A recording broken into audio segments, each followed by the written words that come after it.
It's January, and in Canada that means snow.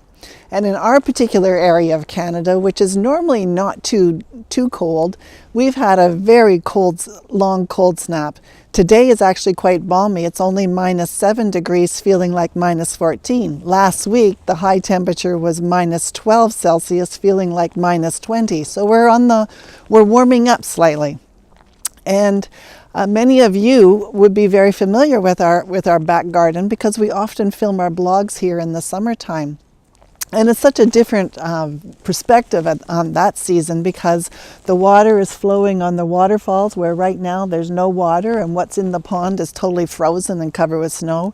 We have flowers in our garden. Today we have piled snow that's shining in the sun, and we have birds fluttering around the bird feeders. It's a completely different season, but each season has its beauty. I just love it in the winter when the snow is sparkling and we go for a walk and our boots make the snow squeak underneath our feet and our jackets crinkle because it's so cold.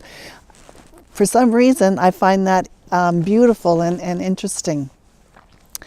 You know, the other benefit of winter is it means that you can curl up underneath a blanket with a cup of hot chocolate and read a book with absolutely no guilt because you know you don't have to be outside. You can be inside cozy and warm.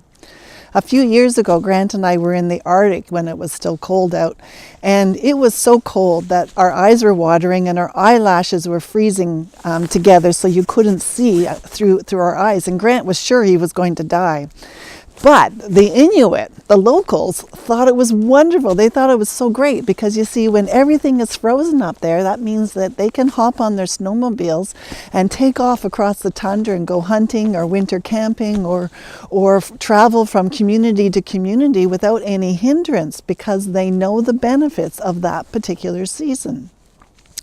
And some of us need to, look at the seasons of life that we're in. You may right now be feeling that you're in a very uncomfortable and painful or difficult season in your life. However, there may be benefits to it as well. And we just have to look at the perspective that we're looking at our life seasons with. And like the Inuit, they look at the perspective of winter and say, yay, let's go for it. Let's do all the things that we can't do when it's not frozen.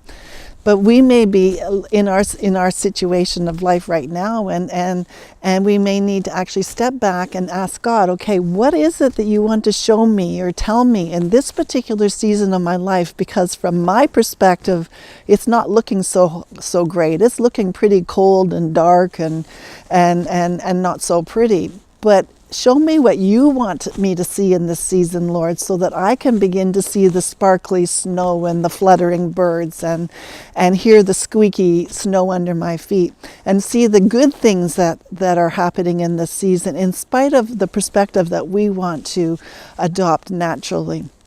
So seasons come and seasons go in our lives, and it's all about the perspective that we have on them. And so take a minute and ask God what perspective He wants you to have on the particular season that you're in right now. And just send us a note in the comment box below and tell us how God's changing your perspective on your particular season. And Grant will talk to you again next week.